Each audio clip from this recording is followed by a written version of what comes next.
நண்பர்களே, இந்த வீடியோ நம்ம என்ன பார்க்க போறோம்னா, இந்திய தேசிய இயக்கத்துல, அதாவது இந்தியன் நேஷனல் மூவ்மெண்ட்ல ஆகஸ்ட் மாச சம்பவங்கள். நேத்து ஆக்சுவலா சுதந்திர தினத்தன்னைக்கு இந்த வீடியோ போட்டிருந்தா வெயிட்டா இருந்திருக்கும். தொண்டை சரியில்லை, இப்பதான் லைட்டா ரெக்கவர் ஆயிட்டு இருக்கு. சோ பரவாயில்ல, இதுல பார்ப்போம். ஆகஸ்ட் மாசம்னாவே ஏதாவது புரட்சி, போராட்டம். இந்தியாவுக்கு ஆகஸ்ட் மாசத்துக்கு ஏதோ ஒரு கனெக்ஷன் இருக்கு. அந்த மாசத்தோட பேர் அப்படி. ஆகஸ்ட் அப்படிங்கிற பேரு அகஸ்டஸ் சீசர், ரோமாபுரியனுடைய மிகப்பெரிய ஒரு அரசர் அவரு. நமக்கு இங்கிலீஷ் புக்ல ஜூலியஸ் சீசர் பத்தி இருக்கும். ஷேக்ஸ்பியர் எழுதினாரு ஜூலியஸ் சீசர். ஜூலியஸ் சீசர் தன்னுடைய அரசியல் வாரிசாக தனக்கப்புறம் இவர் தான் வரணும்னு சொன்னவர் Augustus Caesar. Mark Antony Cleopatra மாட்டிட்டு ரோம பாத்துக்காம போனது போது ரோமாபுரியை கேப்சர் பண்ணி கரெக்டா ரூல் பண்ணவர் தான் அந்த அகஸ்டஸ் சீசர். அவர் பேரை தான் ஆகஸ்டுக்கு வச்சிருக்காங்க. ஆகஸ்ட் மாசத்துல நமக்கு முதல் சம்பவம் அப்படின்னு பார்த்தோம்னா ரொம்ப முக்கியமான சம்பவங்கள், டர்னிங் பாயிண்ட் இருக்கிறது. 1917 ஆகஸ்ட் அறிக்கை அப்படின்னு சொல்லக்கூடியது. மாண்டேகோ அறிக்கை ஆகஸ்ட் மாசம் 20ஆம் தேதி. மாண்டேகோ அறிக்கைன்னு சொல்றோம். ஏன்னா அதை அனௌன்ஸ் பண்ணவர் மாண்டேகோ. மாண்டேகோ அப்படிங்கிற யாருன்னா இந்திய அரசு செயலர், செக்ரட்டரி ஆஃப் ஸ்டேட், அதாவது இந்தியாவுக்கான அமைச்சர் அங்க இங்கிலாந்து பாராளுமன்றத்துல. இப்ப 1916 பார்க்கும்போது இந்தியாவில நமக்கு தன்னாட்சி இயக்கம், ஹோம் ரூல் மூவ்மெண்ட். திலக் ஒரு பக்கம் தெரிக்க விடுறாப்ல, அன்னி பெசன்ட் அதை விட பெரிய காட்டு காட்டுறாங்க. அன்னி பெசன்ட் மட்டும் இல்லாம மதுரையில தன்னாட்சி இயக்கம், ஜோசப் ரோசாபுதுரையை அழைக்கக்கூடியவர், சான் பிரான்சிஸ்கோல நம்முடைய லாலா லஜபதி ராய். இப்படி தன்னாட்சி இயக்கம் எப்ப ஃபர்ஸ்ட் வேர்ல்டு வார் 1914 to 18 அந்த ஃபர்ஸ்ட் வேர்ல்டு வார் டைம்ல தன்னாட்சி இயக்கம் இருக்கும்போது வேற வழி இல்லாம மாண்டேகோ என்ன சொல்றான்னா, இந்தியாவுல பிரிட்டிஷ் நாங்க எதுக்காக இருக்கோம் தெரியுமா? படிப்படியாக பொறுப்பு வாய்ந்த அரசு அமைக்கப்படும், gradual introduction of responsible government அப்படின்னு ஒண்ணு சொல்றேன். அப்படின்னா இனிமே நம்ம ஹோம் ரூல் வேணும்னு கேட்டு போராடனா அது ஆங்கிலேயருக்கு எதிரான ஒரு இயக்கம் கிடையாது. ஏன்னா அவனே சொல்லிட்டான், அவனுடைய கோல் படிப்படியாக பொறுப்பு வாய்ந்த அரசு அமைப்பது.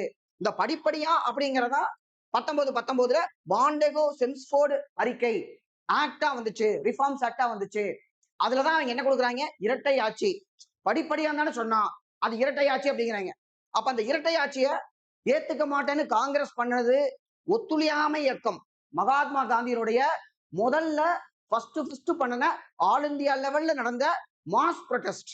அதாவது இந்தியா முழுசுமே எல்லா மக்களும் சேர்ந்து போராடின ஒரு போராட்டம் தான் அந்த ஒத்துழையாமை இயக்கம். ஆகஸ்ட் 1ஆம் தேதி 1920. அந்த ஆகஸ்ட் 1ஆம் தேதி தான் சுயராஜ்யம் எனது பிறப்புரிமை அடைந்தே தீர்வேன் அப்படின்னு சொன்ன பால கங்காதர திலகருடைய டெத் டே. அன்னைக்குதான் அவர் இறந்தார். அவ அந்த ஆகஸ்ட் 1ல மகாத்மா காந்தி நான் கோஆபரேஷன் அப்படின்னு ஒண்ணு லான்ச் பண்றாரு. ஒரு வருஷத்துல சுதந்திரம் வாங்கி தரேன்னு சொல்றாரு. ஆகஸ்ட் மாசம் இந்த ஒத்துழையாமை இயக்கம். அந்த ஒத்துழையாமை இயக்கத்தை தான் காங்கிரஸ் கட்சி கல்கத்தால நடந்த ஒரு சிறப்பு மாநாட்டில் ஏத்துக்கிறாங்க. அதுக்கப்புறம் ஆனுவல் செஷன் நாக்பூர்ல நடக்குது. அதுக்கு தலைமை தாங்கியவர் சேலம் விஜயராகவாச்சாரியார். நாக்பூர் காங்கிரஸ் மாநாடு 1920. அப்ப இந்த ஒத்துழையாமை இயக்கத்துல மகாத்மா காந்தி சொல்றது ஒரு வருஷத்துல சுதந்திரம் வாங்கி தரேன்னு சொல்லிட்டு அந்த ஆகஸ்ட்ல சொன்னதுதான் ஆகஸ்ட் 15 1947 நமக்கு சுதந்திரம் கிடைச்சது. இதுக்கப்புறம் பாருங்க, ஆகஸ்ட் 8 1940 இதுக்கு பேரு ஆகஸ்ட் நன்கொடை. முதல்ல பார்த்தது ஆகஸ்ட் அறிக்கை. இது பார்த்தோம்னா ஆகஸ்ட் நன்கொடை, ஆகஸ்ட் ஆஃபர் அப்படிங்கிறான். நமக்கு ஒரு ஆஃபர் கொடுக்குறாங்க. என்னன்னா 1919 மாண்டேகோ கொடுத்துட்டு அது 10 வருஷம் கழிச்சு எப்படி போகுதுன்னு ரிவ்யூ பண்ணணும்னு சொன்னாங்க. 10 வருஷம் முடியறதுக்கு முன்னாடியே 1927 சைமன் கமிஷன் ஒரு கமிஷன் போட்டாங்க. 1927 சைமன் கமிஷன். அந்த சைமன் கமிஷன்ல இந்தியர்களே இல்ல அப்படிங்கறதுனால நாம போராடணும். உங்களுக்கு எல்லாம் தகுதி இருக்கா, எல்லோரும் ஏற்றுக்கொள்ளக்கூடிய அரசியலமைப்பு உங்களால ஏற்ற முடியுமா அப்படின்னு பிருகன் கேட்ட உடனே சுருன்னு ஏறுது.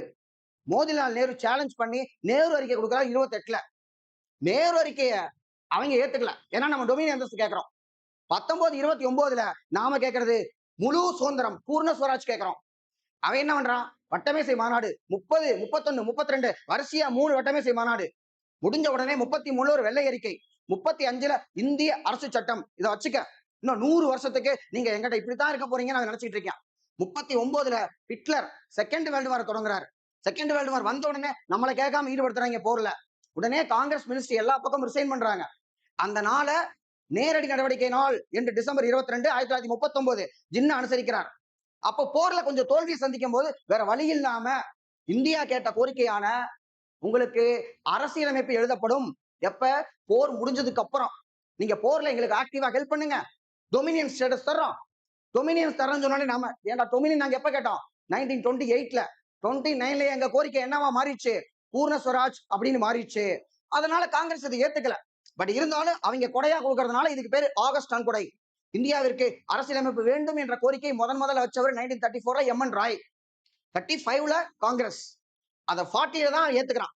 அப்ப இது ஒரு வகையில நன்கொடை அப்படின்னு வச்சுக்கிறோம். இதுக்கடுத்து 1942 இந்த இடத்துல வந்து பார்த்தோம்னா ஆகஸ்ட் புரட்சி. இந்த புரட்சிக்கு பேரு ஆகஸ்ட் ரெவல்யூஷன். இந்த புரட்சியை தொடங்கப்பட்ட மைதானம் கோவாலியா டேங்க் மைதானம்.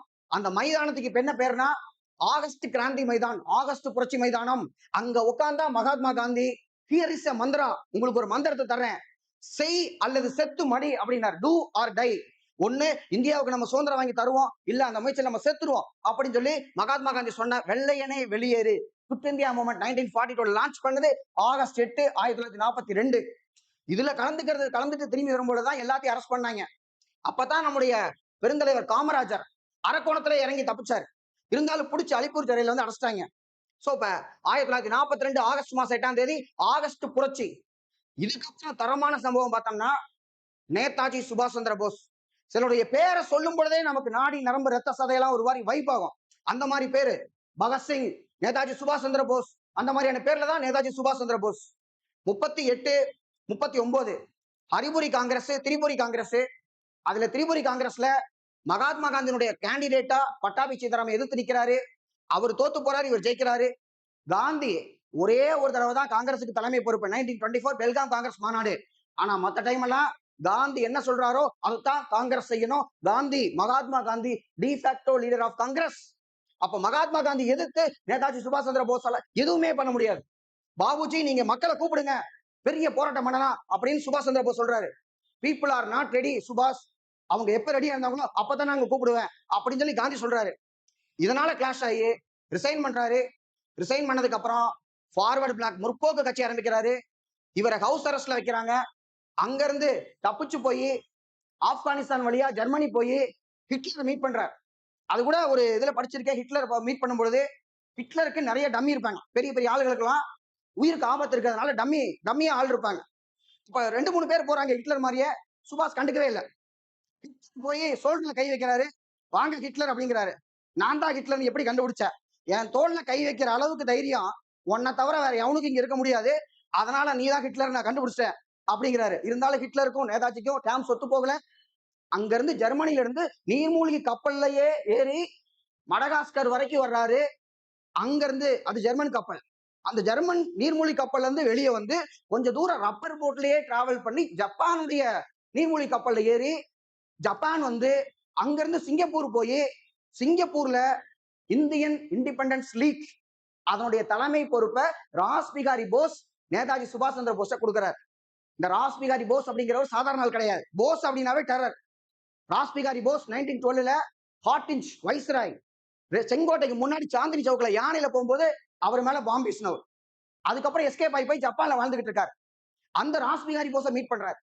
இதுல ஸ்டோரி ஆஃப் ஐஎன்ஏ அப்படிங்கிறதுல இந்திய தேசிய ராணுவத்தினுடைய அந்த பிரிசனர் ஆஃப் வாரை வச்சு ஒரு ஐஎன்ஏ உருவாக்கலாங்கிற ஐடியா மோகன் சிங்கோடது. அதனுடைய தலைமை பொறுப்பு, இந்திய தேசிய ராணுவத்தினுடைய தலைமை பொறுப்பை நேதாஜியிடம் வழங்கியவர் ராஸ் பிகாரி போஸ். நேதாஜி சுபாஷ் சந்திர போஸ் ஆகஸ்ட் மாசம் 26ஆம் தேதி, ஒரு சில சோர்ஸ்ல 25 இருக்கும், பட் 26 கவர்மெண்ட் ஆஃப் இந்தியாவோட பப்ளிகேஷன்ல இருக்கு. 26 ஆகஸ்ட் 1943 நேதாஜி சுபாஷ் சந்திர போஸ் இந்திய தேசிய ராணுவத்தினுடைய சுப்ரீம் கமாண்டர். அந்த போஸ பார்க்கும்போதே நமக்கு அது ஸ்டில் இருக்கும். நேதாஜி வந்து அந்த யூனிஃபார்ம் போட்டுட்டு சல்யூட் அடிக்கிறது, எல்லாரும் நிக்கிறது ஸ்டில் இருக்கும். அதை பார்க்கும்போதே ஒரு வைப் ஏறும். சோ அந்த சம்பவம் நடந்தது. நேதாஜி சுபாஷ் சந்திர போஸ்க்கான சம்பவம் நடந்தது ஆகஸ்ட் 26, 1943. இதுக்கப்புறம் நேதாஜி சுபாஷ் சந்திர போஸ் இறந்துட்டதா நம்மள்ட்ட சொல்லப்பட்டு நாம நம்பப்படுவது ஆகஸ்ட் 18, 1945 ஒரு விமான விபத்துல இறந்தார் அப்படின்னு சொல்லி. ஆனா அதை யாரும் நம்பல. இல்ல நேதாஜி வந்து இமயமலைப்பட்டில் இருக்காரு, எப்ப வேணாலும் இந்தியாவுக்கு வந்துருவாரு, எப்ப வேணாலும் அவர் வந்து இந்தியாவோட பிரதமர் பதவி ஏத்துக்குவாரு, அப்படியெல்லாம் பல சொல்லப்பட்ட பொழுது அதை குறித்து ஆராய்வதற்கு ஒரு committee, 2 committee, 3 committee. Shahnawaz committee 1956, GD Khosla committee 1970, Mukherjee commission 1999. இதுல ஒரு படமே இருக்கு, குன்னமி பாபா அப்படின்னு. நேதாஜி சுபாஷ் சந்திர போஸ் குன்னமி பாபா அப்படிங்கிற பேர்ல வாழ்ந்து சாதாரணமா இறந்து போனார். ஏன்னா நேதாஜி சுபாஷ் சந்திர போஸ் ஆங்கிலேயரை எதிர்த்து போர் தொடுத்தார். இந்த ஐஎன்ஏவோட ட்ரையல், ரெட் ஃபோர்ட்ல ட்ரையல் நடக்கும். இந்திய மக்கள் அப்ப சொல்றாங்க, ஒரு இந்தியர் மேல கை வச்சா 20 பிரிட்டிஷ் நாய்கள் கொல்லப்படும். அப்பதான் முடிவு பண்றாங்க இனிமே இந்தியாவை நம்மளால கண்ட்ரோல் பண்ண முடியாது அப்படின்னு. அதுல முஸ்லிம்களுக்காக ஒருத்தர் ஷானவாஸ் கான், சீக்கியர்களுக்காக ஒருத்தர் ஜிஎஸ் தில்லியான், இந்துக்களுக்காக ஒருத்தர் பி.கே. ஷெகல், குமார் ஷெகல், 3 பேர்த்தையும் வச்சு ட்ரையல் நடக்குது. இதுல முக்கியமான ஆள் ட்ரையல் கண்டக்ட் பண்ற ஜவஹர்லால் நேருலா ஒத்துழையாமை இயக்கத்தப்ப கோட்டை கழட்டி போட்டவரு, கருப்பு கோட்டை போட்டு அவரு வாதாட வர்றாரு. முக்கியமான வக்கீல் குலபாய் தேசாய் கதையை கேட்ட போதே நடுங்கி போயிட்டாரு, என்னப்பா இப்படிப்பட்ட ஸ்டோரி அப்படின்ட்டு. நேதாஜி சுபாஷ் சந்திர போஸ் ஏதோ ஒரு 10 பேரை கூட்டு வந்தோ இல்ல ஒரு 1000 பேரை கூட்டு வந்தோ அவங்க சண்டை போடல. அவர் ஒரு தற்காலிக இந்திய அரசை நிறுவினார். இந்தியாவுக்கு வெளியில சிங்கப்பூர்ல ப்ரொவிஷனல் கவர்மெண்ட் ஆஃப் இந்தியா அப்படின்னு அக்டோபர் மாசம் 1943 நிறுவனர். அதுக்கு கீழே நிறைய டிபார்ட்மெண்ட் கொண்டு வர்றாரு. அதுல ஒரு டிபார்ட்மெண்ட் தான் ஆர்மி. அப்ப ஒரு நாட்டுக்கு இன்னொரு நாட்டு மீது போர் தொடுக்க உரிமை இருக்கு அப்படிங்கிறாங்க. அப்படித்தான் அவர் போர் தொடுத்தார். பட் அன்பார்ச்சுனேட்லி தோத்து போயிடுச்சு. அதுக்கப்புறம் ஆகஸ்ட் மாசம் 16 நேரடி நடவடிக்கை நாள் 1946ல மகாத்மா காந்தி மனசு விட்டு போய் இனிமே ஏன்னா இந்தியா பாகிஸ்தான் பிரிக்கிறத விரும்பல. முகமது அலி ஜின்னாவை சரோஜினி நாயுடு சொல்றாங்க. அவர் யார் அப்படின்னு பார்த்தோம்னா இந்து முஸ்லிம் யுனைட்டியினுடைய தூதர், ஒற்றுமையின் தூதர் அப்படிங்கிறாங்க. அந்த ஒற்றுமையின் தூதராக ஆரம்பி தன்னுடைய வாழ்க்கையை தொடங்கிய ஜின்னா கடைசியில பாகிஸ்தான் வேணும் அப்படின்னு கேட்டு வாங்குற அளவுக்கு போயிட்டாரு. சோ ஐடியா பாகிஸ்தான்னா முகமது இக்பால் ஜாரே ஜகாதாச்சா பாட்டு பண்ணவர். இந்த பாகிஸ்தான் அப்படிங்கிற வேர்டை காயின் பண்ணவர் சௌத்ரி அகமது அலி. சார் வாசிர் ஹசன் 2 பேரும் நாடுகள் தான், 2 பேரும் இனக்குழுக்களா இருக்காங்க அப்படின்னு சொன்னவர். அதுக்கப்புறம் ஜின்னா வந்து பார்க்கும் பொழுது செப்பரேட் பாகிஸ்தான் வேணும் அப்படின்னு 1940ல சொல்றாரு. லாகூர்ல நடந்த முஸ்லீம் லீக் மாநாடு இத பிரிட்டிஷ் ஏத்துக்கல. கடைசியா வந்து 1946ல cabinet mission plan Pethick Lawrence தலைமையில் இருந்த கேபினட் மிஷன் பிளான் ஏத்துக்கல. அதனால கடுப்பாய் போய்தான் ஆகஸ்ட் 16 பயங்கரமான வன்முறை. கமலஹாசன் சார் கூட ஹேராம் படத்துல அந்த வன்முறையை காட்டியிருப்பார். சோ அதுல மகாத்மா காந்தி மனசு விட்டு போய் என்னமோ பண்ணுங்க அப்படின்ட்டாரு. அதுக்கப்புறம் தான் இந்தியா 1947 ஜூன் மாசம் 3ஆம் தேதி இந்தியா பாகிஸ்தான் 2 பிரிக்கப்படும் அப்படின்னு ஜூன் 3 பிளான். அதுக்கு இன்னொரு பேரு மவுண்ட் பேட்டன் பிளான். இந்தியாவுக்கான தேதி குறிச்சது இவங்க என்னன்னா ஆகஸ்ட் 1547 குறிக்கல. அதுக்கு முதல்லயே 1947ல பிப்ரவரி மாசம் 20ஆம் தேதி அட்லி ஒரு அறிக்கை விடுறார். அந்த அறிக்கையில என்ன சொல்றாருன்னா 1948 ஜூன் மாசத்துக்குள்ள நாங்க கிளம்பிடுவோம் அப்படிங்கிறார். நீ யாரோ ஒருத்தர் வாங்கிக்க வாங்காம போ, நான் கிளம்புறது முடிவாகி போச்சு அப்படிங்கிறாரு.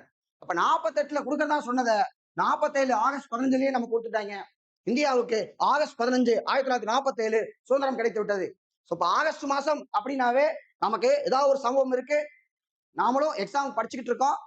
செப்டம்பர் மாசம் பரீட்சை, ஆகஸ்ட் மாசம் எப்படி படிக்கணும்? வழக்கமா கால்ஃபர் வந்தா ஒரு வைப் இருக்கும். அதுக்கப்புறம் எக்ஸாம் பக்கத்துல வரும்போது ஒரு வைப் இருக்கும். அந்த இடையில அப்படியே டல்லா இருக்கும். ஆனா ப்ரிப்பரேஷன் அப்படிங்கிறது அந்த ஆரம்பத்திலையும் முடிவுலையும் மட்டும் ப்ரெஷர் கூடாது. இப்ப எனக்கெல்லாம் பார்த்தோம்னா பரீட்சை நெருங்க ப்ரெஷர் ஹேண்டில் பண்ண முடியாது. அப்படியே சிலர் என்ன பண்ணுவாங்கன்னா ரொம்ப டைட்டா அப்படியே ப்ரிப்பேர் பண்ணி அந்த டைம்ல பண்ணிடுவாங்க. எனக்கு வந்து ப்ரெஷர் ஆச்சுனாவே படிக்க முடியாது. அப்ப எப்ப நம்ம வந்து ரிலாக்ஸா படிக்கணும், எக்ஸாம் நெருங்கிறதுக்கு முன்னாடியே நம்ம வந்து டைட் பண்ணிடணும். எக்ஸாம் நெருங்க நம்மளை வந்து குறைக்கணும். அப்ப இந்த மாசம் தான் நமக்கு தரமான சம்பவத்துக்கான மாசம். நல்லா ப்ரிப்பேர் பண்ணுங்க. அடுத்த வீடியோல பார்ப்போம். தேங்க்யூ.